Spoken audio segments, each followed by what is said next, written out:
खुदावन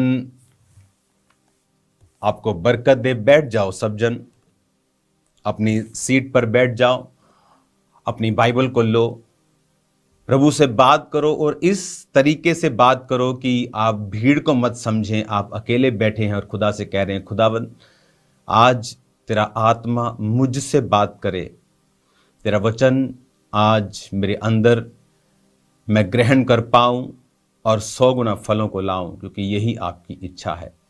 प्रभु यीशु मसीह के नाम में आमीन। बाइबल कहती है, परमेश्वर ने कहा, तूने मुझे नहीं चुना परंतु मैंने तुझे चुना और ठहराया कि तू फल ला सके। हालेलुया। आज जब आप इस वचन को सुन रहे हैं तो इस बात को आपने बड़े ध्यान से समझना है कि परमेश्वर की ये विल है कि आप फलों को लेके आए और आपका फल जो है वो बना रहे। वो फल क्या हैं? वो शारीरिक आशीष भी हैं, आत्मिक आशीष भी है, परमेश्वर में पवित्रताई से चलना भी है और फोकस से चलना भी है। आज जब मैं इस प्रेयर माउंटेन से, इस अनॉइंटेड प्लेस से, मैं कल रात से यहाँ प्रार्थना में हूँ, तो जो मैं खुदावन से मैसेज ले पा रहा हूँ, जो मैं खुदावन से मैसेज ले रहा हूँ, वो इस प्रकार का है जो मैंने कल शाम को, कल सुबह, कल रात को एक ही मैसेज अलग अलग रीति से मुझे मिल रहा है कि अब वो समय आ चुका है ऐसा फोकस बनाने का जो पहले कभी भी नहीं था। क्यों? क्योंकि आने वाले समय में 31 नाइट को मैं आपसे बात करूंगा इस विषय में, और आज मैं आपको तैयार करूंगा 31 नाइट के लिए कि परमेश्वर क्या करने वाला है और हमें कैसे उस नाइट में प्रवेश करना है। हमें ये बात समझनी है कि आदम और हवा को प्राइमरली जो उसका प्राइम पर्पस था वो था परमेश्वर के साथ समय बिताना, उसकी हुजूरी में रहना।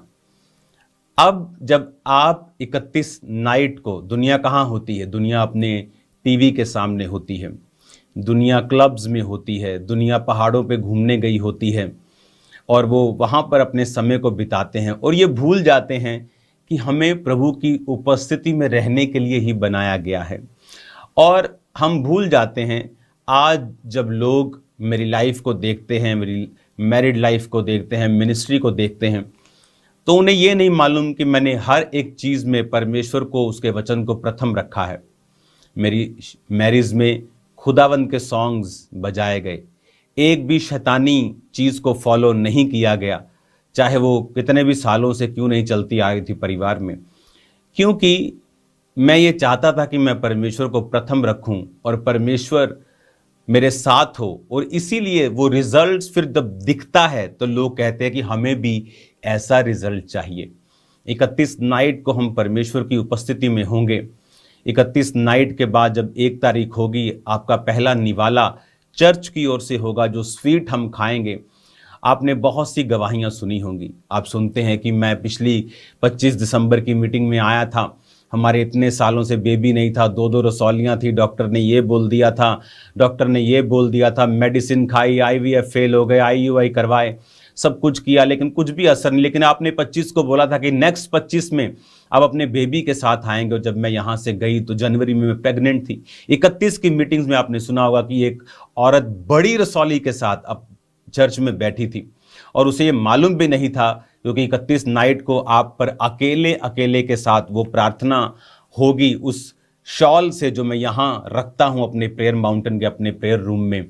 उन शॉल से आप पर प्रार्थना होती है और उन शॉल्स के ऊपर पहले मैं खुदावंद की प्रेजेंस में रहता हूँ और उन शॉल से फिर जब परमेश्वर की प्रेजेंस उन पे होती है वो आपको उनसे छुआ जाता है। और फिर वो सिस्टर बोली कि मुझे बिलीव नहीं हो रहा, क्योंकि वो रसौली छोटी नहीं थी। कई बार हम सुनते हैं 50 mm, 70, 50 mm, 80 mm, 100, तो वो इतनी रसौली होती, 50-100 mm इतनी हो जाएगी। लेकिन इतनी बड़ी रसौलियाँ एक बच्चे के सिर की तरह इतनी बड़ी बड़ी। और खुदावंद ने 31 की मीटिंग में जब रुमाल उसको जब शॉल छुआया गया तो उसको मालूम नहीं था कि ऐसा होगा। लेकिन जब वापिस आई 1 महीने बाद उसने बताया कि परमेश्वर ने किस तरह से उसको छुआ और रसौलियाँ किस तरह से टूट टूट कर उसके कितने दिन तक बाहर आती रही और पूरी तरह से परमेश्वर ने उसको मिरेकल के द्वारा क्लीन किया। क्योंकि परमेश्वर आपके फेथ का ऑनर करता है। जब हम दुनिया को देखते हैं, किसका दिल नहीं करता जाओ और घूमो और एंजॉय करो, डांस करो, लेकिन कई बार जो शरीर को अच्छा लगता है हो सकता है वो सही ना हो। और जब हम अपना जीवन 31 नाइट हम नए साल में प्रभु के उपस्थिति में प्रवेश करते हैं, मैं कहता हूं कि दुनिया की आप कोई फंक्शन मिस कर दें, 31 नाइट अगर आप मिस करते हैं तो आप बहुत बड़ी मिस्टेक कर रहे हैं अपनी लाइफ की। क्योंकि उस समय आपको नेक्स्ट ईयर के लिए ग्रेस चाहिए। अगले साल क्या होने वाला है आपको नहीं पता, मैं आपको बताऊंगा 31। अगला साल कोई बहुत लोगों के लिए अच्छा साल नहीं है, लेकिन जो मसीह लोग हैं इसीलिए उनको बुलाया जाता है कि हमें तैयारी करनी है उन चैलेंजेस के लिए जो अगले साल हैं। और फिर जब हम पहले से तैयारी कर लेते हैं, मान लीजिए आपका शरीर आज 10 किलो का डंबल उठा सकता है, लेकिन फ्यूचर में वो 15 किलो का हो जाएगा और आप तैयारी ना करें। लेकिन अगर आप तैयारी करके अपने शरीर को इतना मजबूत बना लें कि आप 20 किलो का भी उठा सकते हैं, तो 15 किलो भी आपको हल्का लगता है। तो अंधेरा कम होने वाला नहीं है, अंधेरा कम होने वाला नहीं है, मैं आपको बता रहा हूं।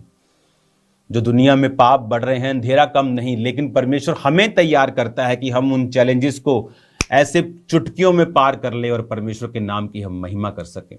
हालेलुया। अब आपको ये बात बड़े ध्यान से समझनी है कि परमेश्वर आपको तैयार करेगा। 31 नाइट हम परमेश्वर की उपस्थिति में होंगे, हम सामर्थी प्ले को देखेंगे, हम सामर्थी वचन को सुनेंगे।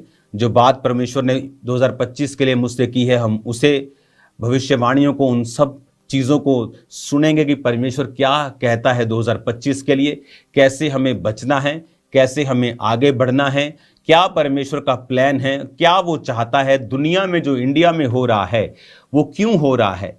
आपने बड़ी जगहों को देखा होगा, बड़ी रील्स बनी, परमेश्वर को किया जाएगा, टच किया जाएगा और आपको तैयार किया जाएगा कि 2025 में आप ऐसी टेस्टिमनीज के साथ वापस आए कि आपको मालूम हो कि यार दुनिया में जो चल रहा है ये एब्सोल्युटली ऑपोजिट है जो मेरी लाइफ में। मुझसे कुछ ना कहे, मुझे दुनिया को इंप्रेस करने के लिए कुछ नहीं कहना कि बाद में उसे कवर करता फिरूं, लेकिन मैं आपको बता रहा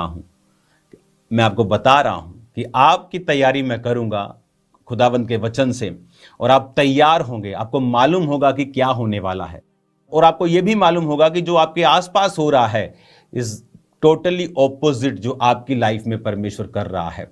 आप सुरक्षित होंगे, आप उसके लहू के नीचे होंगे, आप कवर्ड होंगे, आप लोग परमेश्वर की छत्र छाया के नीचे होंगे, उसकी ग्रेस के नीचे होंगे। और आपको मालूम होगा जो परमेश्वर के दास के साथ, इसहाक के साथ हुआ, कि वचन कहता है कि अकाल के दिनों में उसने जोता, बोया और 100 गुना फलों को वो लेके आया। जबकि दुनिया मर रही थी, पशु मर रहे थे, लेकिन इसहाक 100 गुना फसलों को काट रहा था। क्योंकि अगर आप इसहाक की जिंदगी को पढ़ेंगे तो बाइबल कहती वचन के साथ वो जुड़ा हुआ था। वचन को ध्यान करने के लिए बाइबल कहती वो जाया करता था और वचन के साथ वो जुड़ा हुआ आदमी था। जब आप वचन के साथ और उसकी प्रेजेंस के साथ जुड़े हुए होते हैं तो अकाल तो सबके लिए आएगा। अगर इकोनॉमिक ऑपरेशन आने वाला है तो हम सबके लिए है वो, लेकिन हम उसमें नहीं पड़ेंगे क्योंकि हम एक अलग किंगडम से भी जुड़े हुए हैं जो स्वर्ग राज्य का किंगडम है, जो परमेश्वर का राज्य है। तो उसमें कैसे काम होता है, हमें कैसे आगे बढ़ना है, किस तरह से करना है, तो मैं एक्साइटेड हूं। और वचन परमेश्वर मुझे इंस्टॉलमेंट्स में देता है, टाइम पर। और जब 31 आ जाएगी तो मेरे पास वो फुल मैसेज होगा जो मैं आपको देने वाला हूं। हालेलुया। तो इस बात को आपने बड़े ध्यान से समझना है। 31 नाइट को आप लोग स्वीट के साथ हम न्यू ईयर एंटर करेंगे। उसके बाद चाय होगी, पकोड़े होंगे, ब्रेड पकोड़ा, जो भी चीज़ें होंगी वो हम लेंगे। आप उसके बाद खाना खा सकते हैं। उसके बाद फिर फास्टिंग स्टार्ट होगी, वो एक अलग विषय है, वो 31 नाइट को मैं आपको बता दूंगा।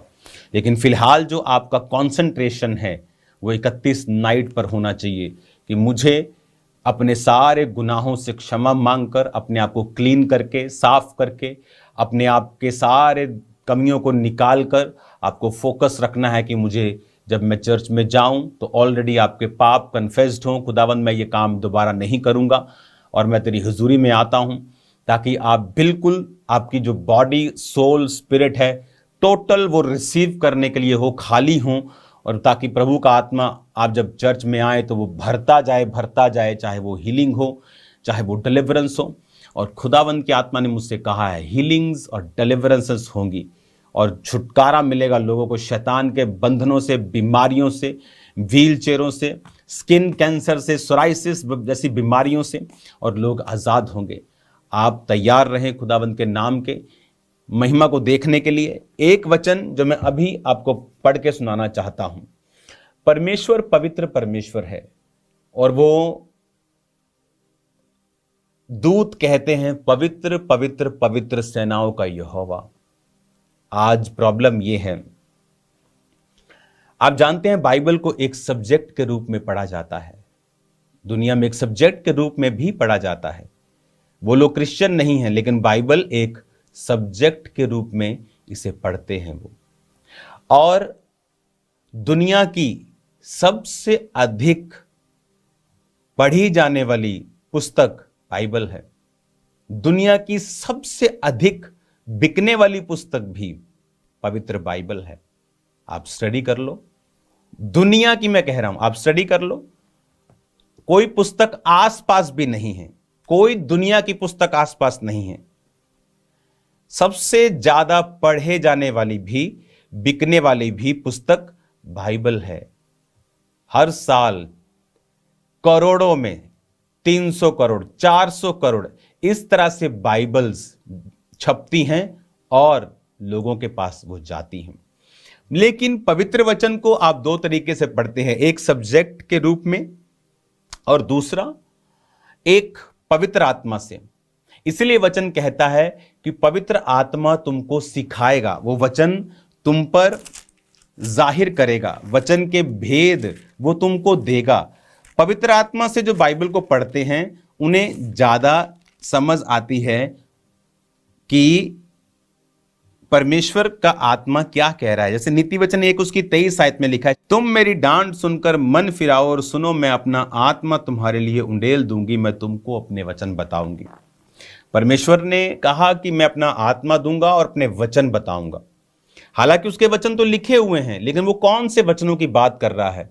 वो एक रेवलेशन की बात कर रहा है। वो एक भेदों की परमेश्वर बात कर रहा है। वो भेद जो परमेश्वर का आत्मा जो है आपको देता है। अब बहुत से लोग इस बात को नहीं समझते हैं। अधूरा ज्ञान खतरनाक होता है।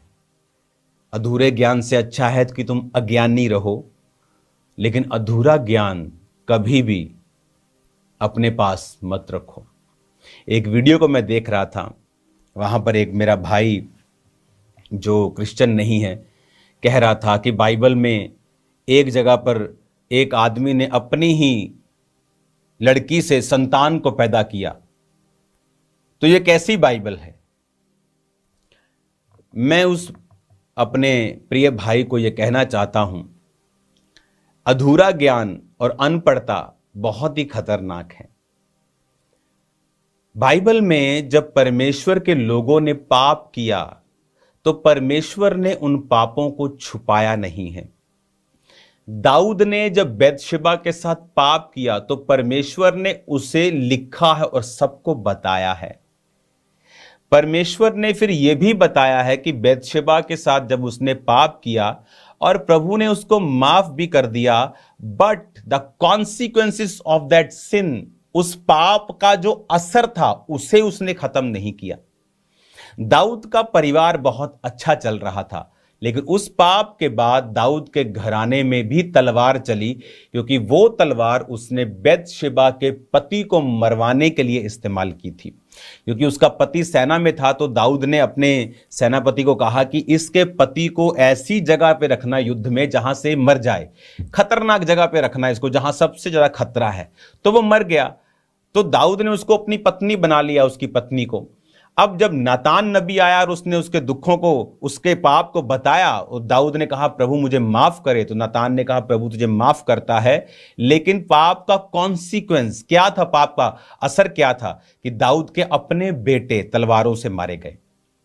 हालांकि वो राजकुमार थे, लेकिन परमेश्वर ने बुद्धि को पकड़ लिया, विरोध करने लगे। वो सारी जो मिसमैनेजमेंट थी वो दाऊद के पाप की वजह से थी। दाऊद को फिर उन्हीं पहाड़ों पर, जहां वो शाऊल से बचता फिरता था, नंगे पांव भागता था, उन्हीं पहाड़ों पर राजा बनने के बाद भी उसे भागना पड़ा, अगर आप बाइबल को ध्यान से पढ़ेंगे तो। और बाइबल कहती लोग उसे श्रापित करने लगे, ओछा कहने लगे, उसको कहने लगे तूने शाऊल को मारा इसलिए खुदा का क्रोध तुझ पे आया है। तो दाऊद ने कहा इनको कुछ मत कहना, क्योंकि जो कुछ भी मेरे साथ हुआ है वो मेरी ही कमी के कारण हुआ है। हालेलुया। अब जब ऐसे लोग जो अनपढ़ हैं, बाइबल को नहीं समझते, जस्ट एक सब्जेक्ट की तरह पढ़ के आपको वीडियो पे आ जाते हैं, उसको मैं समझाना चाहता हूं। लूत वो व्यक्ति था, जब सदोम अमोरा नाश हुए तो लूत, उसकी पत्नी, उसकी बेटियां और उसके दामाद को उसने कहा आओ हम चलें, क्योंकि दूत इसको नाश करने वाले हैं। तो जब उसके दामाद जो थे वो उस बात को नहीं समझे, क्योंकि वो पापी जाति में रहते थे, उसने मजाक उड़ाया कि चल भाग यहां से। तो लूत निकला, उसकी पत्नी निकली, उसकी बेटियां निकली। तो प्रभु के दूतों ने कहा था पीछे मुड़ के मत देखना। लूत की पत्नी ने पीछे देखा, नमक का खंबा बन गई, रह गया लूत और उसकी 2 बेटियां। जब उनकी बेटियों ने देखा कि कोई संसार का मनुष्य नहीं है जो बच्चा पैदा हो सके हमसे, तो उसने अपने बाप को शराब पिला के बच्चों को पैदा किया। यह पाप था। इसीलिए वचन कहता है, व्यवस्था विवरण 23 उसकी 3 आयत में, अब उन बच्चों का नाम लिखा, कोई अम्मोनी या मोआबी यहोवा की सभा में ना आने पाए। अब अपनी स्क्रीन पर आप देखोगे,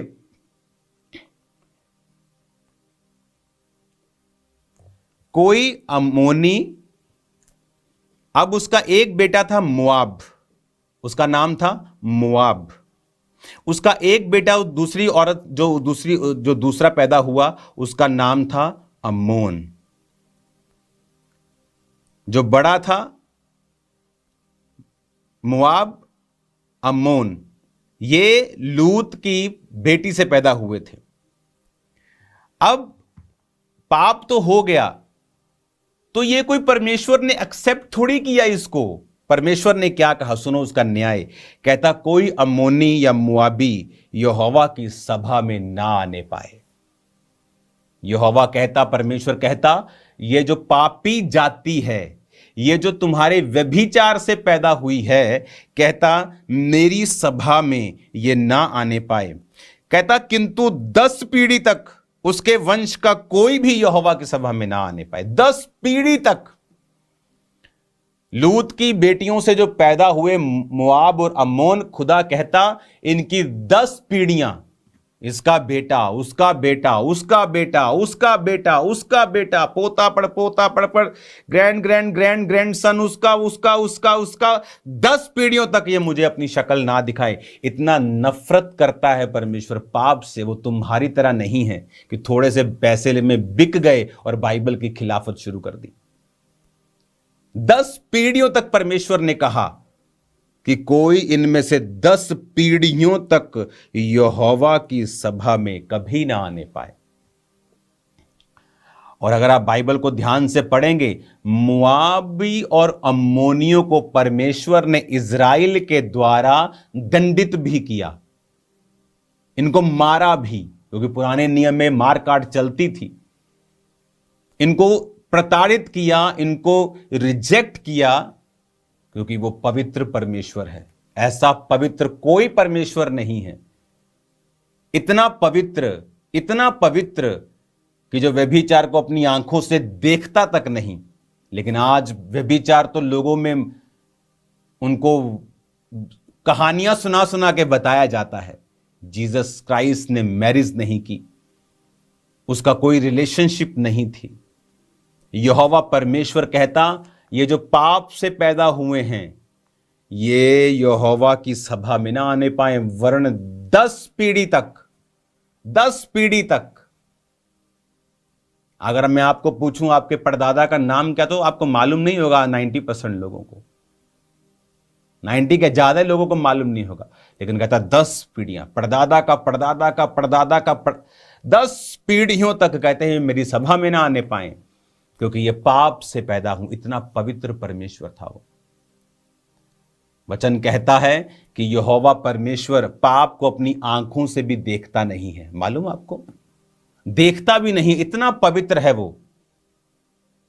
इसीलिए वचन कहता है कि जब जीसस क्राइस्ट क्रूस के ऊपर थे, तो बहुत लोग बोलते हैं कि जीसस क्राइस्ट ने एक दिन पहले कहा, पिता ये हो सकता है कटोरा टल जाए। बड़े मूर्ख ऐसे हैं जो पिछले साल 2 साल पहले बोलते थे कि परमेश्वर ने कहा था कि तू मैनू क्यों छड़ देता। उनको पता ही नहीं बाइबल क्या कहती है, उनको मालूम ही नहीं वचन में क्या लिखा है। वचन में लिखा है कि जब परमेश्वर ने कहा कि हे पिता तूने मुझे क्यों छोड़ दिया, उसका रीजन क्या था? उसका रीजन यह था कि जब यीशु मसीह क्रूस के ऊपर लटकाए गए थे, वो पापी के रूप में लटकाए दे गए थे। पापी नहीं थे, लेकिन तुम्हारे और मेरे पाप उसने ले लिए थे। वो एक पाप के रूप में लटकाया गया था। तो जब यहोवा परमेश्वर वो पाप को देखता भी नहीं है, इसीलिए जब जीसस क्राइस्ट क्रूस पर थे, तो यहोवा परमेश्वर ने पहली बार अपना मुंह परमेश्वर से फेर लिया था और अपनी पीठ उसकी ओर कर दी थी। और जीसस क्राइस्ट को यही दुख था। उसको यह दुख नहीं था जो एक दिन, एक रात पहले गतसमनी बाग में जीसस कह रहे थे, पिता हो सकता है ये कटोरा मुझसे टल जाए। उसको यह दुख नहीं था उसके कोड़े पड़ेंगे, उसको थूका जाएगा, उसको मार, उसको यह प्रॉब्लम नहीं थी। उसको यह दुख नहीं था। उसको यह दुख था जीसस क्राइस्ट को कि कल जब क्रूस की मृत्यु के ऊपर मैं लटकाया जाऊंगा, तो परमेश्वर मुझसे अपने फेस को हटा लेगा और मुझसे अलग हो जाएगा। क्यों? क्योंकि यहोवा परमेश्वर इतना पवित्र है कि वो पाप को अगर कोई पाप कर रहा है वो देखता भी नहीं। अच्छा तूने पाप किया। बाइबल कहती है जब अब्राहम को दूतों ने कहा कि सदोम और मोरा की चिल्लाहट बड़ी बढ़ गई है, उसमें से एक यहोवा था, 3 दूत थे, उसमें से एक परमेश्वर था। परमेश्वर ने कहा अब मैं देखूंगा कि क्या ये जो चिल्लाहट मेरे कानों में पड़ी है, क्या ये सही है? कि अब मैं, आप मेरी बात समझ रहे कि नहीं? यानी जब वो कर रहे थे तो परमेश्वर को न्यूज मालूम चलता है, लेकिन वो इतना पवित्र है कि वो पाप होते हुए देखता भी नहीं है। तो तुम मूर्ख और अनपढ़ और गवार कैसे कह सकते हो कि बाइबल में ये पाप हुआ? अरे आगे पढ़, अरे पीछे पढ़ मूर्ख, आगे पढ़, पीछे पढ़, ऊपर नीचे पढ़ कि परमेश्वर कितना पवित्र है। इतना पवित्र है तेरी सोच से बाहर है। तू समझ भी नहीं पाएगा, सारी उम्र लगा रहेगा तो, जब तक तू परमेश्वर के नीचे नहीं आएगा और पवित्र आत्मा पे विश्वास करके वचन परमेश्वर से कहेगा नहीं मुझे समझा। देखो वचन में लिखा है, अगर आप देखेंगे उत्पत्ति 19 उसकी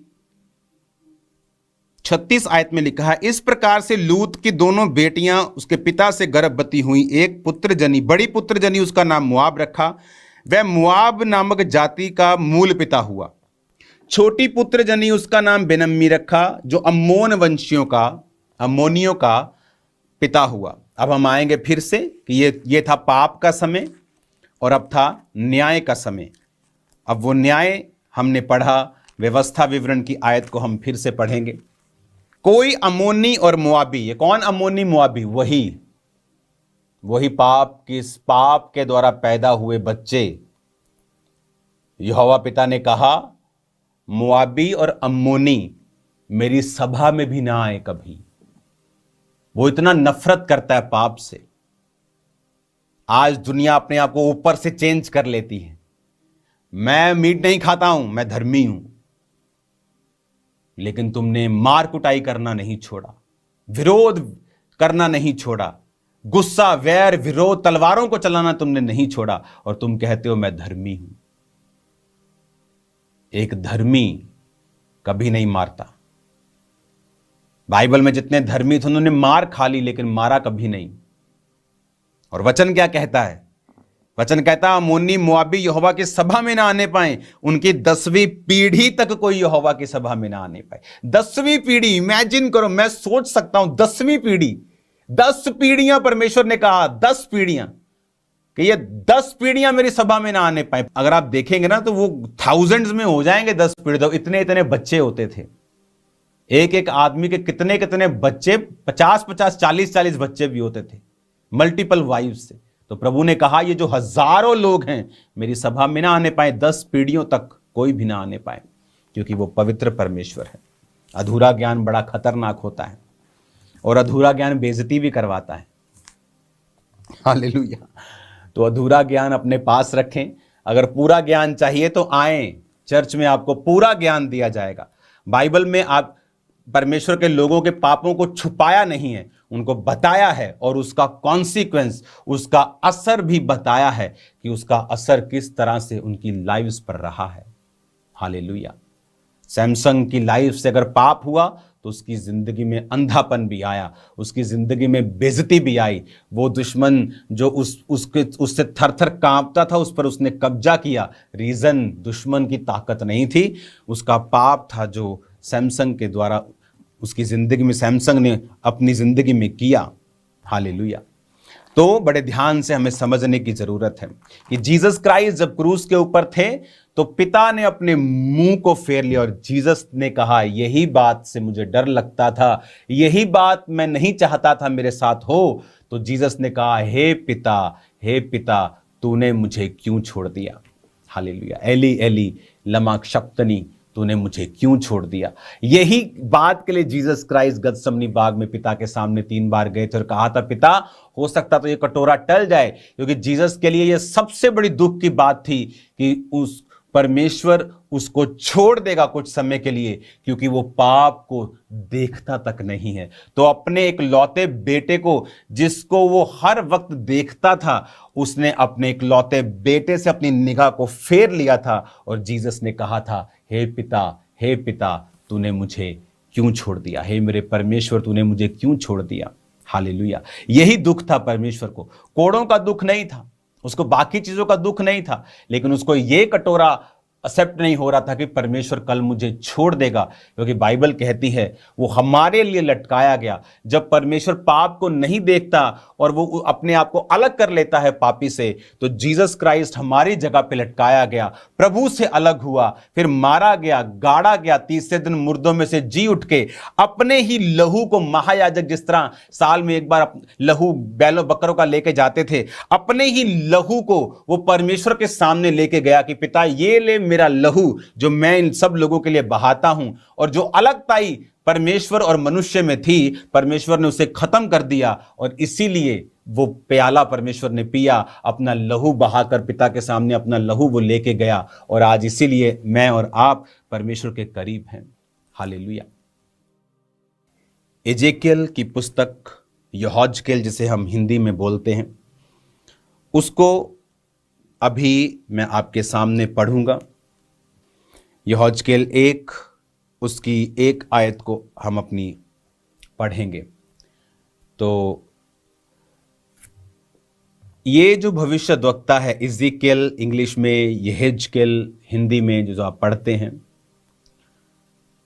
ये एक मैसेज हमें देता है, बड़ा ही अजीब और बड़ा ही शानदार।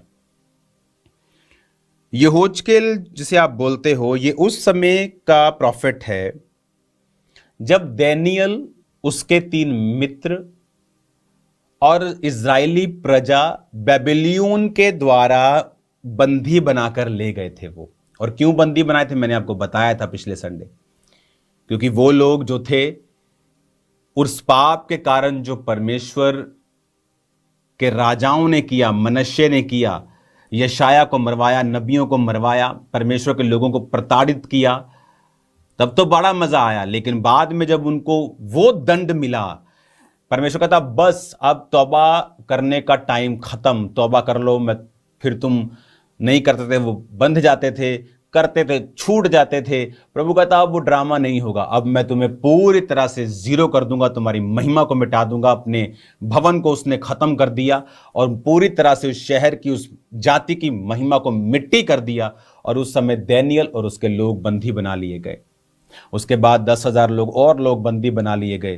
तो उन बंदियों में एक व्यक्ति था जिसका नाम था यहेजकेल। जब इजरायली प्रजा को बंदी बनाकर बेबीलोन का राजा ले गया, तो आपको समझने की जरूरत है किस समय की बात मैं कर रहा हूं। यह उस समय की बात है जब दाऊद राजा, सुलेमान राजा आगे राजा होते थे। एक राजा हुआ हिजकिय्याह, जिसको परमेश्वर ने चंगा किया था कैंसर से, आपने उसकी स्टोरी पढ़ी। उसका बेटा हुआ मनश्शे, जो बिगड़ा हुआ था और उसने बहुत से पाप करवाए। तो प्रभु ने जब मनश्शे के पापों को देखा और यशायाह उसने मरवाया और 2 भाग में बंटवा दिया, यशायाह को चीर दिया था, तो प्रभु ने कहा था अब बस, अब तुम्हें एक बड़ी सजा दूंगा जिसका रिपेंटेंस नहीं होगा जल्दी। तो वचन कहता है उसके बाद बेबीलोन आए और उनको बंदी बनाकर ले गए, पूरी परमेश्वर की प्रजा को वो ले गए। उन्हीं लोगों में था दानिय्येल, उसके 3 मित्र अबेदनगो, शद्रक, मेशक, हना, और उन्हीं में यहेजकेल था। और यहेजकेल की सेवकाई जब आप पढ़ते हैं, आप इसकी पुस्तक को जब पढ़ते हैं, आपको यह मालूम होना चाहिए कि जो यहेजकेल नबी था, ये उन बंदियों के साथ ही ले जाया गया था बेबीलोन में। यिर्मयाह भी इसी समय का था, इसी समय का जब दानिय्येल थे, यहेजकेल थे। यिर्मयाह भविष्यद्वक्ता भी उसी समय का ही ऑलमोस्ट भविष्यद्वक्ता था। तो यहेजकेल जब ले जाया गया, तो वचन में लिखा है, यहेजकेल उसकी 1 आयत में, 30वें वर्ष के 4थे महीने के 5वें दिन में बंदियों के बीच कबार नदी के तट पर था, तब स्वर्ग खुल गया और मैंने परमेश्वर के दर्शन पाए। यहोयाकीन राजा की बंधुआई के 5वें वर्ष के 4थे महीने के 5वें दिन को कसदियों के देश में कबार नदी के तट पर यहोवा का वचन बूजी के पुत्र यहेजकेल याजक के पास पहुंचा और यहोवा की शक्ति उसी पर वहीं प्रकट हुई। ये जो व्यक्ति था प्रभु के साथ वफादार था और ये याजकीय सेवकाई का प्रशिक्षण भी ले रहा था। जैसे एक बच्चे को मालूम होता है कि मुझे पास्टर बनना है, वो उसी तरह का प्रशिक्षण लेता है, उसी तरह की तैयारी करता है। तो ये जो यहोजकेल था, ये एक याजकीय प्रशिक्षण में था, जिसको याजक बनना था। और जब बंधुआई के साथ सबको ले जाया गया उधर, तो इसकी जो स्पिरिट थी वो परमेश्वर के साथ कनेक्टेड थी। अब पूरे देश के ऊपर संकट था। आप इमेजिन करो, एक दूसरा देश आता है, सारा कुछ देश के बड़े बड़े धार्मिक स्थान खत्म करके, जीरो करके ढा देता है, सब कुछ खत्म कर देता है, वो बंधुआई में ले जाता है। पहले वो अच्छे लोगों को ले गया। अगर आप बाइबल को ध्यान से स्टडी करें तो उस राजा ने कहा था कि जो यहूदी वंश, राजवंश के बच्चे हैं, मुझे वो चाहिए। पहले वो मलाई उठा लेता है, दूध के ऊपर मलाई लेते ना, मलाई उठा ली। दानिय्येल, शद्रक, मेशक, अबेदनगो, राजवंश के समझदार लोग वो ले गया। उसके बाद आम लोगों को ले गया। उसके बाद उसने सब मिट्टी कर दिया और सब कुछ ले गया, वो खत्म कर दिया उसने।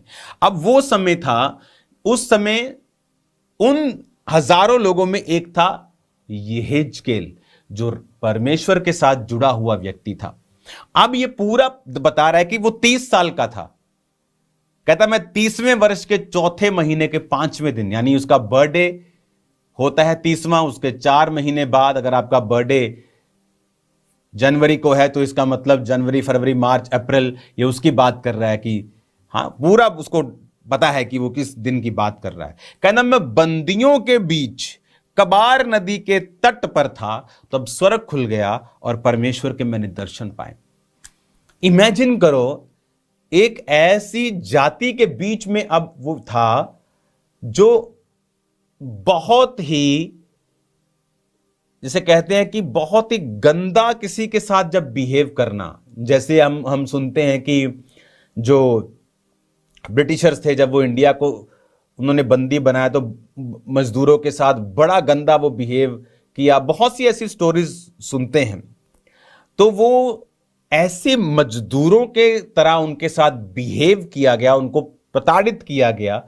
लेकिन वचन क्या कहता है कि बंदियों के बीच वो कबार नदी के तट पे था, तब स्वर्ग खुल गया। इमेजिन करो, आपके ऊपर, पूरे देश के ऊपर एक विपत्ति है, एक मुश्किल है, लेकिन आपका कनेक्शन परमेश्वर के साथ है और आप प्रभु के साथ हैं। सब दुखी हैं, सब रो रहे हैं, लेकिन आपके लिए स्वर्ग खुलता है और बाइबल कहती आप परमेश्वर के दर्शन पाते हैं। यहोजकेल की पुस्तक ये हमें बताती है कि जब यिर्मयाह के टाइम, यशायाह के टाइम का ये समय है, यीशु मसीह के जन्म से 700 साल पहले की ये सब बातें हैं, जब परमेश्वर के लोग बिगड़ गए, दूसरे राजा को परमेश्वर ने तैयार किया अन्य जाति को, तू इस पे कब्जा कर। उसने कब्जा किया, अच्छे लोगों को पहले ले गया, फिर आम प्रजा को ले गया, सब भवनों को नष्ट कर दिया। ये उस समय की बात है जब उस देश के ऊपर द ग्रेटेस्ट डिप्रेशन था। ऐसा पहले कभी नहीं देखा था। प्रभु राजाओं के पाप को देखता था, उनको सजा देता था, मार देता था, नया राजा देता था, फिर वो पाप करता था, उसको मारता था, फिर अच्छा राजा आता था, फिर वो चलता था लंबा, फिर परमेश्वर कहता नहीं अब मैं ये करूंगा ही नहीं। वो जब यशायाह को मरवाया गया, पाप बढ़ गए, बड़ी बड़ी उसने गलत काम किए, जादू टोना करने वालों को उसने देश में जगह दी, बहुत उसने भयानक पाप किए। तो प्रभु ने कहा बस अब तुम सब ऐसी बंधुआई में जाओगे कि तुम्हारी तौबा तौबा मैं करवा दूंगा। प्रभु के हाथों में पड़ना बड़ी भयंकर बात है। मैंने देखा है प्रभु, आप जब इंसान जब पाप करता है वो एकदम से एक रात में आपको कई बार उत्तर नहीं देता, लेकिन वो आपको ऐसे लंबे कोर्स में डालता है, आपका एंड ही चेंज हो जाता है। कहीं आप जा रहे थे लेकिन आपका कई बार वर्तमान आपको लगता है चेंज नहीं हुआ, लेकिन एक गाड़ी, दो गाड़ियां जा रही हैं, दोनों सेम जा रही, लेकिन एक कोलकाता जा रही है और एक मुंबई जा रही, लेकिन एक समय वो दोनों एक ट्रैक से निकलती हैं, सामने सामने से, इधर जा रही इधर जा रही, लेकिन एंड उनका बिल्कुल अलग है। पाप का एंड बिल्कुल अलग है। वर्तमान हो सकता है कुछ देर आपको फर्क ना पड़े, क्योंकि बहुत से लोग इस गलती में पाप करते रहते, उनको लगता है कि मसा पा लेते हैं, पाप करते हैं, ले हैंड कर दिया, बेच दिया, 25,000 50,000 1 लाख पाप कर लिया लड़की के साथ, व्यभिचार। उनको यह मालूम नहीं होता कि मसा काम करेगा, गिफ्ट काम करेगा, लेकिन तुम्हारी डेस्टिनी चेंज हो चुकी है, तुम्हारी डेस्टिनेशन बदल चुकी है। वर्तमान में तुम्हें लगता है तुम्हें फर्क नहीं पड़ रहा, लेकिन वो फर्क पड़ना भी स्टार्ट हो जाएगा और तुम एंड में कहीं और ही होंगे जहां तुम नहीं होना चाहिए तुमको। और अब आपको ये इस बात समझ आएगी कि जब परमेश्वर ने इसको कहा, और बाइबल कहती है कि वो बंधुओं के बीच में था और फर्क खुल गया, और उसने क्या देखा, कहता कि यहोवा की शक्ति उस पर प्रकट हुई, 3 आयत में लिखा है। अब ये आज मैं आपको ये मैसेज पूरा नहीं दूंगा, आज इसके कुछ पार्ट पर हम डिस्कशन करेंगे कि ये एक होप है, ये एक आशा है। आप इमेजिन करो कि एक पूरा देश बंधुआई में है, लेकिन एक व्यक्ति जो प्रभु के साथ जुड़ा हुआ है वो अभी भी हेवनली विजन ले रहा है और परमेश्वर की शक्ति उस पे हो रही है, और वो परमेश्वर के साथ जुड़ के अपनी लाइफ को बेटर कर पा रहा है। कौन था? दानियेल इन्हीं बंधुओं में से था। लेकिन आपको पता है दानियेल कहां तक पहुंचा? उस देश का ऑलमोस्ट वो प्रधानमंत्री टाइप की पोस्ट पर पहुंच गया था, बड़ी पोस्ट, गृह मंत्री, बड़ी पोस्ट। कौन था दानियेल? एक बंधुआ। लेकिन ये पुस्तकें हमें क्या बताती हैं? ये पुस्तकें हमें ये बताती हैं कि कोई मैटर नहीं करता आपका परिवार कितना गरीब है, आप कैसी परिस्थिति में जन्मे हो, आप कितने भी बुरे देश में जन्मे हो। आप चले जाओ अफ्रीका में, वहां लोग मिट्टी खाने पर मजबूर हैं। आप तो अच्छे देश में हैं, आप तो खा पी रहे हैं। एशियन देशों में ऐसी प्रॉब्लम नहीं है, इंडिया में, पाकिस्तान देशों में ऐसा नहीं कि आपको खाना नहीं मिलेगा। धार्मिक स्थानों में आपको लंगर मिल जाते लोगों को, लेकिन वहां ऐसा नहीं है। बहुत से देशों में बहुत प्रॉब्लम्स हैं। लेकिन आपको यह बात समझनी पड़ेगी कि परमेश्वर क्या कहता है। अब आपकी सिचुएशन जितनी मर्जी खराब हो, आपके आसपास जितना मर्जी इकोनॉमिक डिप्रेशन हो, मंदी आ जाए, शेयर मार्केट गिर जाए जी, फलाना गिर गया जी, कोई कमेटी लेके भाग गया जी, बिजनेस फेलियर हो गए लोगों के, कोविड आ गया जी, कुछ भी होता रहे, परमेश्वर ये मैसेज देता है इन पुस्तकों से कि अगर तुम्हारा संबंध मेरे साथ है, चाहे तुम बंधुओं के बीच में भी हो, मैं तुमको वहां से निकाल कर अलग करके तुम्हें ऊंचा करके तुम्हें ब्लेस कर दूंगा। तारीफ करो जोर से खुदावंद के वचन के लिए। उसने कहा तेरा परिवार कैसा भी हो, तेरा बिजनेस, तेरा परिवार, आसपास तू जिस जाति में जन्मा है वो छोटी है, तू बहुत आदिवासियों में कहां भी तू जन्मा है, तू अपने आप को जितना छोटा तू समझ रहा है, लेकिन परमेश्वर कहता नहीं, अगर तेरे मेरे साथ संबंध है, अगर तू मेरे साथ जुड़ा हुआ है, अगर तू मेरी तरफ ध्यान दे रहा है, तो मैं तुझको उठाऊंगा, अपनी शक्ति तुम पर प्रकट करूंगा, तुमको दिन प्रतिदिन तुम्हारी वफादारी के हिसाब से उन बंधुओं के बीच में भी ऊंचा लेके जाऊंगा। आपको मालूम, जब शद्रक, मेशक और अबेदनगो, जब राजा ने कहा कि मेरी मूर्ति को जो दंडवत नहीं करेगा वो आग के भट्टे में डाल दिया जाएगा, वचन कहता है शद्रक, मेशक, अबेदनगो ने कहा हम नहीं करेंगे, तू आग के भट्टे में डालना है डाल दे। और ये लोग सोचते हैं कि हम इनको बर्तन नहीं देंगे, हम इनको कब्रिस्तान नहीं देंगे। अरे ये वो कौम है जो कहती है हमें जला भी दोगे तो यहोवा नाम हमारे मुंह से ही निकलेगा, यीशु नाम हमारे मुंह से निकलेगा। कहां बैठे हो तुम? ये बर्तन, ये भांडे टिंडे तक कादे छाड़ते ऐसी। और परमेश्वर के लोगों को किसी और चीज की जरूरत नहीं है, उनको बाइबल चाहिए, सिर्फ पास्टर्स चाहिए उनको। उनको क्या चाहिए तुम्हारा? कुछ नहीं चाहिए तुम्हारा। हालेलुया। वो कहता तुम हमें भट्टे में डाल दोगे तो भी परमेश्वर बचाना होगा तो बचा लेगा, लेकिन हम तेरी मूर्ति के आगे दंडवत नहीं करेंगे। और आप मालूम क्या हुआ? जब परमेश्वर ने उनको बचाया तो वचन कहता है राजा ने उनके पदों को ऊंचा किया। आज क्यों लोगों के पद ऊंचे नहीं होते? क्यों नहीं होते? आज एक क्रिश्चियन फैमिली क्यों नहीं बढ़ रही? क्यों? क्योंकि परीक्षा के समय वो अपने हथियारों को डाल देती। कौन से हथियार? हमारे आत्मिक हथियार। बोले ओ पिंड च विरोध हो गया, ओ एमएलए साहब, ओ सरपंच साहब ने विरोध करता। अरे डरो मत, ये धरती एक पॉइंट पेन के भी बिंदु, पेन है यहां पे, बिंदु से भी छोटी है। यहां बिंदु इतनी बड़ी गैलेक्सी है, उस बिंदु के अंदर धरती एक बिंदु की तरह है। और उस बिंदु के बिंदु का बिंदु भी आप लगा लो तो उन लोगों से डरो मत जो बिंदु का भी बिंदु नहीं है, और परमेश्वर जिसने सब कुछ बनाया है। बाइबल कहती है जब तुम प्रभु में खड़े रहोगे वो तुम्हारे पद को ऊंचा करेगा, फिर वो तुम्हें उन्हीं लोगों में बढ़ाएगा, उन्हीं लोगों में तुम्हें स्ट्रांग करेगा, और उन्हीं लोगों में तुम्हें सुरक्षित भी करेगा और तुम्हें ऊंचा भी करेगा। और यही हुआ। दानियेल अगर डर जाता कि मैं ये खाना ही पड़ेगा, चलो राजा का प्रोटोकॉल नहीं तोड़ सकते, तो कभी भी वो उस जगह पे ना पहुंचता। लेकिन वचन कहता उसने किसी प्रोटोकॉल की परवाह नहीं की, किसी बंदे की परवाह नहीं की। उसने कहा मैं वही करूंगा जो वचन कहता, बाइबल कहती है। और क्या हुआ? दानियेल का पद ऊंचा होता गया। हर परीक्षा के बाद पद ऊंचा हुआ। शेरों की मांद में डालने के बाद पद ऊंचा हुआ। जब किसी राजा के सामने हाथ से लिखे हुए अक्षर आए तो उसने कहा कि कौन समझा सकता है? दानियेल समझा सकता है। उसका पद ऊंचा हुआ।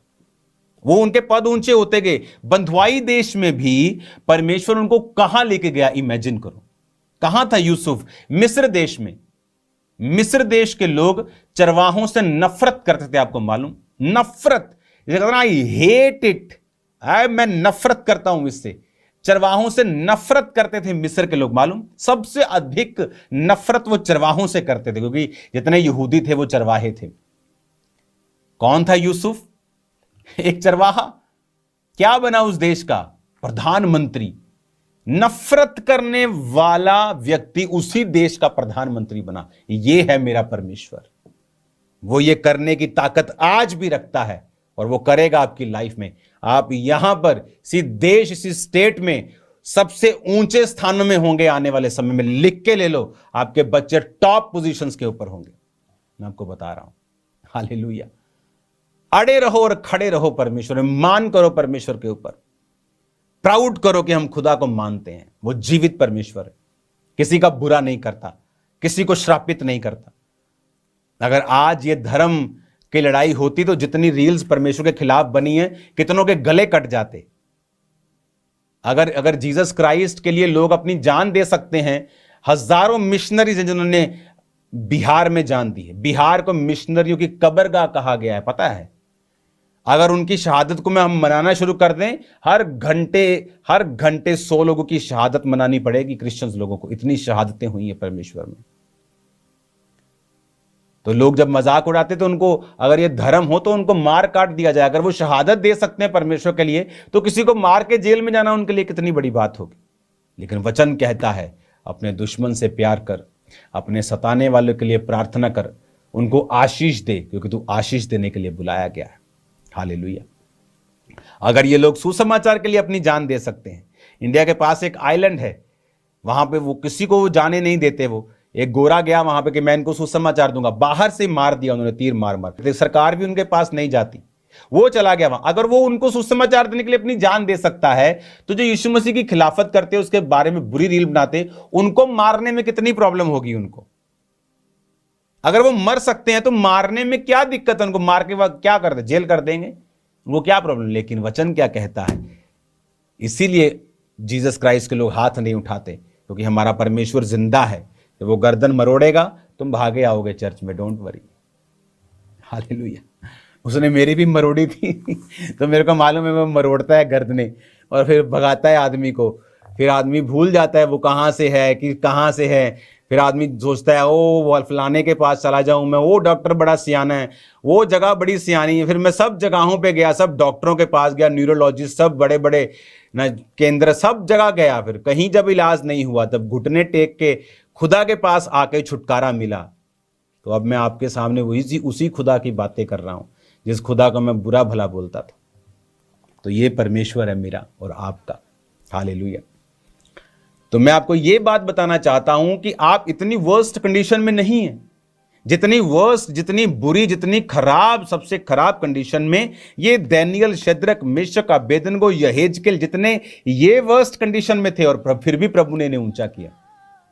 इसका मतलब आपकी बैकग्राउंड मायने नहीं रखती। आप गरीब परिवार से हों, छोटे परिवार से हों, अनपढ़ परिवार से हों, आप गरीब, बीमार, कहीं से भी नीचे से नीचे आप चले जाओ, धरती के तल से आप हों, मायने नहीं करता। मायने ये करता है कि क्या आप परमेश्वर के वचन पर चलने के लिए तैयार हैं। क्या देखो, 10,000 लोग नदी के कबार, नदी के तट में बंदियों के बीच में हैं, मजदूरों को रखा हुआ, वहां सब क्वार्टर्स बने हुए मजदूरों के, पूरी नदी के तट के ऊपर। और उन 1000 लोगों के बीच में एक यहेजकेल है, जो याजकीय प्रशिक्षण, याजक बनने के लिए परमेश्वर के सामने है, पूरा उसको प्रशिक्षण है, वो याजक है। हाँ, और वो परमेश्वर के साथ जुड़ा हुआ है। सब मजदूरों के बीच में एक यहोजकेल नाम का मजदूर भी है। दुनिया के लिए वो मजदूर है, लेकिन प्रभु के लिए वो भविष्यद्वक्ता है, याजक है, और प्रभु उससे बात कर रहा है। 10,000 लोग दुखी हैं, लेकिन वो परमेश्वर का काम, उसको परमेश्वर बता रहा है क्या करना है। और दानियेल, शद्रक, मेशक, अबेदनगो, यहेजकेल, इनको परमेश्वर ने ऊंचा किया, क्योंकि कोई मायने नहीं करता। प्रभु मैसेज देता है, तुम कितने भी वर्स्ट कंडीशन में क्यों नहीं हो, अगर तुमने मेरे साथ अपने संबंधों को जोड़ लिया तो मैं तुम्हारी लाइफ को चेंज कर दूंगा। हालेलुया।